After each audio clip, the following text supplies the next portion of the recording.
আসসালামু আলাইকুম। আজ ২৯শে ডিসেম্বর ২০২৪ তারিখ। নরওয়েতে একটি বিমান দুর্ঘটনা ঘটেছে।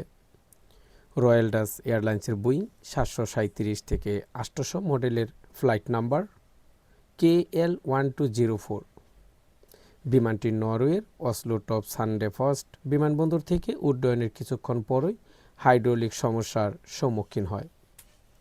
এর ফলে পাইলটরা বিমানটিকে পুনরায় ওই বিমানবন্দরে জরুরি অবতরণের সিদ্ধান্ত নেন। অবতরণের সময় বিমানটি রানওয়ে থেকে ছিটকে পাশের ঘাসে ঢাকা এলাকায় চলে যায়।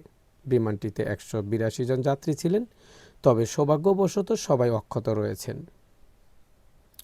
অত্যন্ত দুঃখের সহিত জানানো হচ্ছে, একই দিনে দক্ষিণ কোরিয়ার মুয়ান আন্তর্জাতিক বিমানবন্দরে জেজু এয়ারের একটি যাত্রীবাহী বিমান অবতরণের সময় দুর্ঘটনার কবলে পড়ে। বিমানটিতে ১৭৫ জন যাত্রী ও ৬ জন ক্রু ছিলেন। এই ঘটনার এখনও উদ্ধার অভিযান চলছে এবং ২ জনকে জীবিত উদ্ধার করা হয়েছে।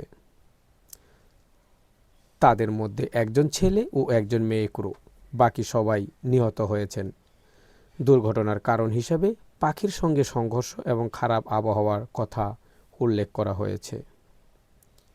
এছাড়াও আজ একই দিনে কানাডার হ্যালিফ্যাক্স বিমানবন্দরে এয়ার কানাডার একটি বিমান অবতরণের সময় রানওয়ে থেকে পিছলে যায় এবং বিমানের একটি অংশে আগুন ধরে যায়। এই ঘটনায় এখনও পর্যন্ত হতাহতের কোনো খবর পাওয়া যায়নি।